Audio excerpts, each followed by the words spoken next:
Yeah, I mean, it's not a big deal. I think I think that's an accurate observation.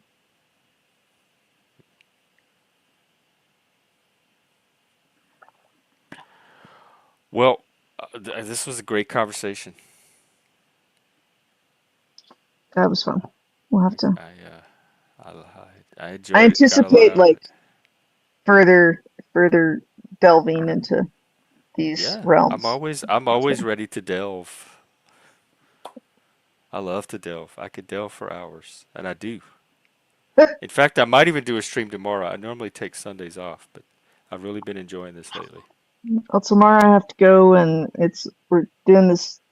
There's this country music show thing that's been going on every year for like 75 years in this little small town. Oh, And I was going to be in the band, and by default, because nobody else was, you know, said yes, then I'm going to have to run the sound, and I haven't been feeling very good. So I called my cousin, and I got talked him into playing the guitar in the band instead of me. And so I'm just gonna sing a couple of songs and run the sounds. So tomorrow is oh, cool. our one rehearsal. So I got to go string some chords and and sort of get the basic most of my sound setup going, and so that's going to take up most of tomorrow. Yeah, well, that sounds way more fun. It's fun if I it would be more fun if I felt better. But I'll be running around and just I'll be in get her done mode. My eyes will be unfocused and I'll be very gruff with everyone. That's what it'll look like. Oh, Because I'll be focusing on the system of wires and cables I'm trying to string. Not be like, I'm trying to hold this map in my head. hey, Don't ask Jeff. me Good morning. questions. Howdy. We we were just wrapping up. I think Frank left. He got bored or I haven't been irritated. looking Well, at the you know chat. Frank, and so he went on his way. I always used to say that basically after midnight I stopped reading the chat because it was just past chat. It was chat curfew. Oh. Well, it's always good to see Jeff. He's been a regular for a while. I get to having a good conversation and then I can count my eyes defocus and then I definitely stop reading the chat because I don't want to have to focus my eyes back again. It's when I know I'm having a good conversation.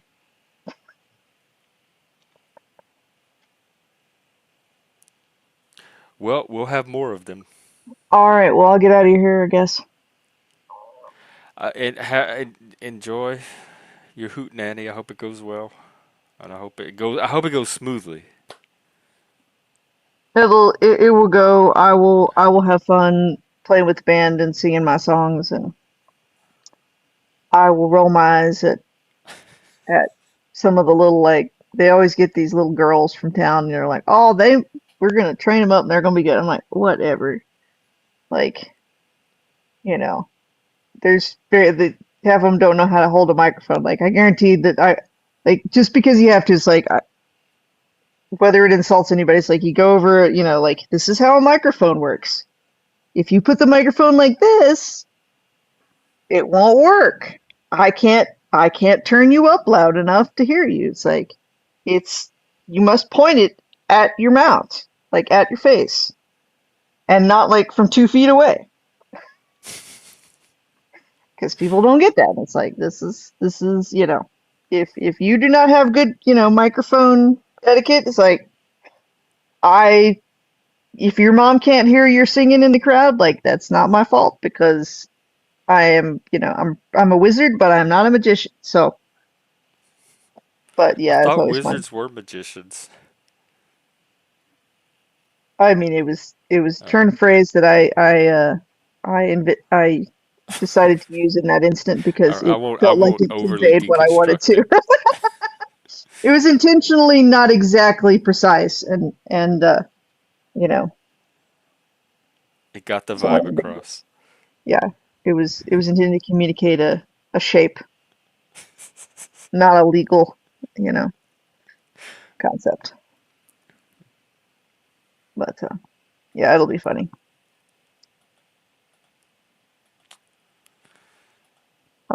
I'm placing bets with myself to see how many of them will like try to like whip their butt with the mic cord. That always is.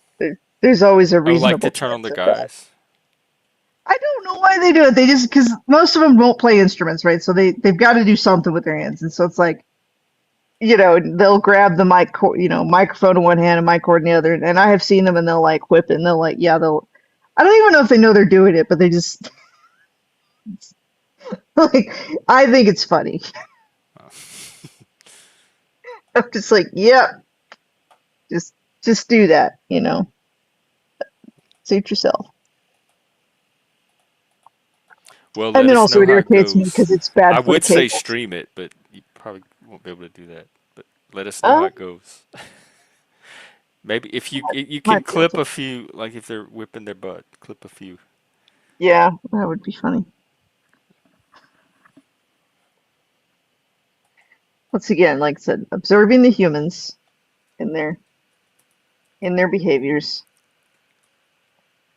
Yeah, I had to explain to the people on Flo's panel that I did include myself in the group of humans. That just because I was pointing out that I was observing them as humans, you're like, why did you call this? I'm like, because that's what you are.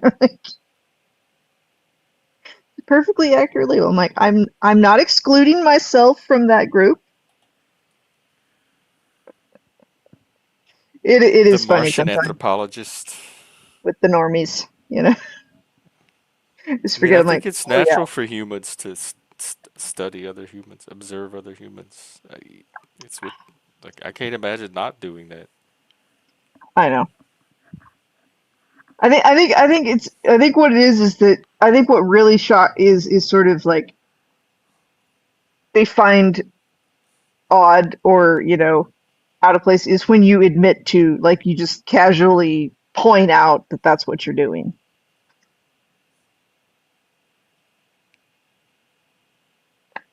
But I don't know That, why that, they're that- not doing it. Like, what? I think that's what throws them is when you just go, Even oh in church, like growing up in church, everybody in church would like be looking at each other and like notice what people are wearing and what they're doing that week. It was so normal for me growing up to have humans study each other all the time. right, but they don't admit to it. They don't just But walk in and they're go, hi obvious about it humans. and they talk about it. Like, I how could you have the conversations you have if it wasn't based on you studying people at church? Like, they go to I know, church, they study people, and then they talk about them the whole rest of the afternoon. right. How could that? How is that hidden? I feel like they have a conceptual thing where it's like they fill in like another motivation or something. Like they don't. I don't know. I'm not exactly clear on it. But there's something about just like straight up admitting, right? Like just going, I'm here to observe humans.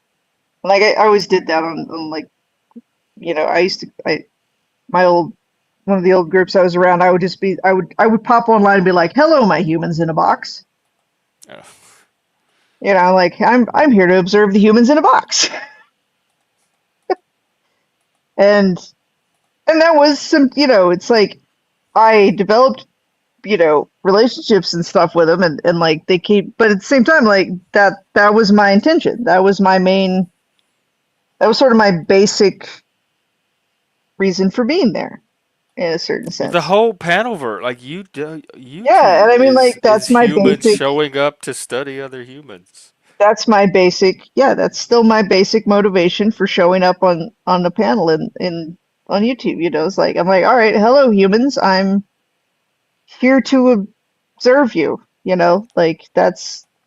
But yeah, it's like when you say it's the motivation thing. Like you like it's like no, you're supposed to be here because you want to be social. I don't know. There's I don't. it's I like never there's an listen to those people. unspoken acceptable reason why you're interacting, and it's not defined. But if you state that you're there to observe them, you are therefore negating you're not there for whatever that undefined, mutually acceptable, unspoken reason is. Because I always ignore or that stuff. something. That's probably why I don't even notice it. Yeah. I just observe it. Like that's just it. Is it's like it's the fidelity of observation. Like I've gotten to where it's like, okay, I feel like I try to notice the finer points of what is going on with the humans that I'm observing and how they respond to me. How I respond to them. And when things, and sometimes just things you're like, that was an odd, that, like things just sometimes just like pop out. You're like, that was an odd one. Like they responded funny to that one, right? Like they were really, or they really were, like compelled to respond to this thing that I said. Like all this other stuff This they was on didn't get. Flows last night. Yeah. But I was finding it interesting, like what actually they feel the need to call out, right? Because it's not necessarily what I would think of as the most odd or bizarre or problematic things that I do.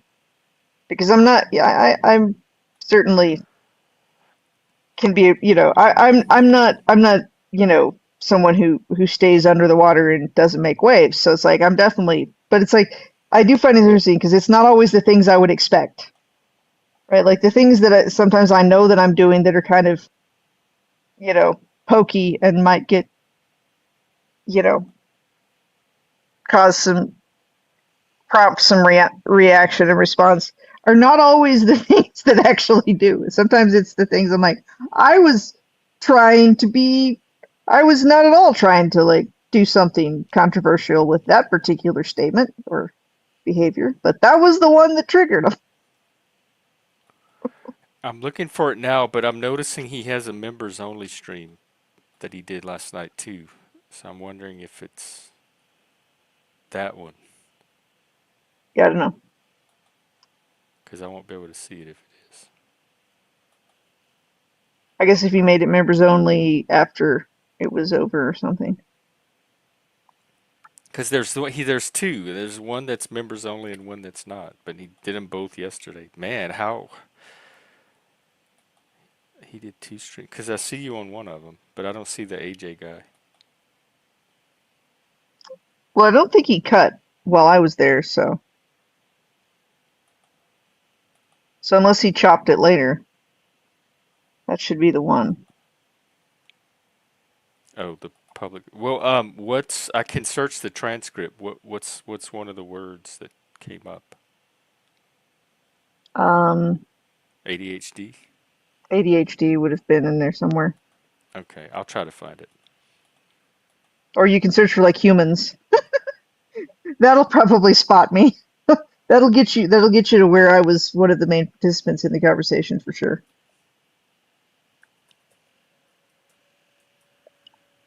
Because admittedly I was the main person that was calling people humans. To my collection of observations of humans, and it's okay. Okay. I needed medicine. Yeah, I found it. It's on here. I'm not talking to you, brother. You need to go see a barber. We, okay. Go to a barber, buddy. Buddy. You need to go to a barber and get that shit trimmed. We can talk later. Thank you. Okay, I think I found it. I don't remember that, but okay. Because then it goes into. I don't even know who's saying it. I'm just reading the transcript. What? The video disappeared. Where the hell did it go? Anyway, it's like at 4 3/4 in. I'll find it. All right, I'm gonna wrap up here and go watch All right. YouTube and go to sleep. Did you watch Roadhouse? You said you were going to I earlier. started it and I couldn't take it seriously. It was so cliche and it was like guys in bars beating each other up and hitting on women and if the women say no, they get aggressive and I'm like, this is the way people think guys act at bars, but it's not really the way that it just wasn't believable to me, and I couldn't get past that. I mean, it is It like was like finding an excuse for a fight to start over every little thing at a bar. And I've been in plenty of these types of bars. I'm from this culture, and that's not what happens in these bars. I And don't that's think not it's how the supposed to be women or the gritty men and react to realistic. each other. No, it's supposed it's pure like distilled 80s cheese, right? Like it's not gritty realism at all. That's true. Yeah, it was contrived, and it Yes, it's wasn't contrived. realistic, and I couldn't buy into what the premise they were setting up. Did you get to Dalton and he's the I mean I the whole got to the premise is part where that he went to this new bar and he's talking to the okay. band. They have the blind guy, and I mean to be um, fair, it's worth watching just for Jeff Healey, who's the band guy, he's the right? blind Like guy. yeah, I mean he's amazing. He was he's genuinely blind and he really does play the blues that good. Or he did. He died, but And there wasn't like Patrick had character really did not have much of a role so far. They were just doing setup. But I was looking for the philosophy. I'm like, oh, good. I'm gonna hear a bunch of philosophy in this movie, and none of that it's showed gonna be up. it's philosophy um communicated as 80s one-liners. Oh, okay. Yeah, no, you're not going to hear long philosophy conversations, right? It's like, okay, I don't know. I found it very stereotyped in a way that I couldn't buy into. fair enough. Yeah, like I said, it's definitely 80s cheese. It's to me, it's like the perfect 80s cheese movie because it's some of them, like they like PG'd them too much, right? Like the A-Team, where it's like you always see the bad guys getting out of the wrecked, rolled over Jeep, no one ever dies. And Roadhouse is like, I mean, I like I like old violent martial arts movies. I'll admit to it, right? Like that's a whole genre of movies I enjoy, Okay. where the main point is the fighting that goes on. And so like the final fight at the end is is one of my favorites, like of like 80s movies. Okay. But yeah, no, it's total cheese. It's all hype. Like it's not. It is. Hyperbole isn't the right word, but it's. They're not exactly two-dimensional, characters, but they're stereotypes of characters. They're imaginary, like reflections of a concept of a stereotype. Yeah, Yeah, that's kind of what I got out of it. But I did make but an attempt to but it's watch it. fun. You may just have to be in the right mood to watch it. Yeah, maybe so. You should. It's one of those though. It is like a good cult. One that's well enough known that have it. It's never a bad idea to watch stuff that people reference at least once. Like I've done that to movies and books that I have no interest in because it's like they're referenced enough in pop culture. I was like, all right, as a writer and things, I'm like I need to read this or watch this just so that I can accurately reference it or understand the references made to it.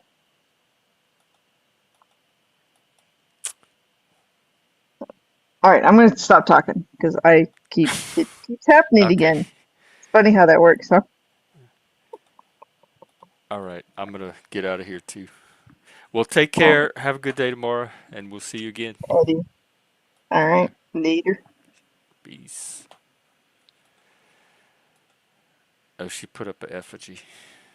God, I don't know why that irritates me so much. It used to not do that. Every time somebody leaves, it blows my screen up and takes up the whole screen. I want my background. Anyway, okay, that's it for tonight. Another great night. I may be out tomorrow. I'm gonna play it by ear. I usually don't stream on Sundays, but I just might. Probably will, in fact. So we'll see. Might see you tomorrow. If not, I'll see you when I see you. I'm not making any commitments this week and next week. They have me working 9 days in a row. So I have to focus on getting through that. But if I come home and I'm able to work a stream in on any given day, I'll pop on. You'll just see me pop up. And that's how it'll be for the next couple of weeks. So maybe tomorrow, maybe next week. In the meantime, keep doing what you're doing. Have a good life. And thanks for watching. Thanks for hanging out. Thanks for being part of this community and making it what it is. And I'll see you somewhere, sometime. Hail Satan, hail yourself. Have a good week. Take care.